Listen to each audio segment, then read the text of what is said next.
이 경찰의 신변 보호를 받던 중에도 스토킹 남성에게 살해를 당한 여성은 지난 1년 동안 모두 5차례 경찰에 피해를 호소한 것으로 나타났습니다. 하지만 현장에 출동한 경찰은 2번이나 가해 남성을 만나고도 경고만 한 뒤 돌려보냈습니다. 홍민기 기자입니다.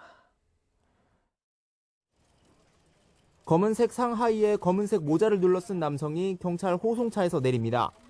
지난 19일 경찰의 신변보호 아래 있던 여성을 살해한 혐의를 받는 35살 가해 남성이 영장 심사를 받기 위해 출석한 겁니다. 왜 범행을 저질렀는지, 피해 여성과 유가족에 사과할 뜻은 없는지 등을 묻는 취재진에 아무 대답도 하지 않았습니다. 유족들한테 하고 싶으신 말씀 있으신가요? 혐의 인정하시나요? 경찰 조사 결과 A씨는 이번 사건 전에도 오랜 기간 반복적으로 피해 여성을 스토킹해온 것으로 확인됐습니다.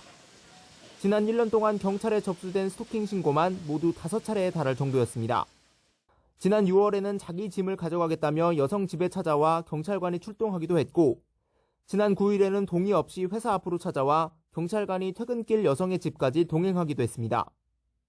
이 같은 과정에서 경찰은 A씨를 2번이나 직접 만났지만 단순히 스토킹 중단을 경고하는 데 그쳤습니다. 스토킹 처벌법이 시행되기 전이라 이미 동행을 거부하는 A씨를 강제로 조사할 수 없었다는 겁니다. 경찰은 지난 19일 범행 당시 500m 떨어진 서울 명동의 한 호텔로 출동한 배경에 대해서도 거듭 해명했습니다.